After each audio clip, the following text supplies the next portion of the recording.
Please excuse the noise in the background. Please excuse my terrible mess. I just took a shower. So today I want to show you how to get how to clean your ears out. First of all, you don't need D-Brox. You don't need any special ear tools. You don't need Q-tips. All you need is a cotton ball and some peroxide. And a lot of people, they pour the peroxide directly in their ears. That's a mess.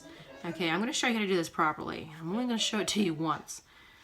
So you soak the cotton ball. See, I'm not making a mess. I'm just soaking the cotton ball. I'll soak it a little bit more. Soak it a little bit more. Okay.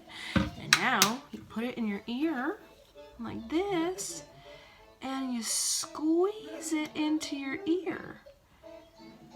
No fuss, no muss, and the peroxide will actually dissolve the wax. And if you happen to have an ear infection and don't know it, it'll actually kill the germs in there too. So, congratulations, you learn something new every day.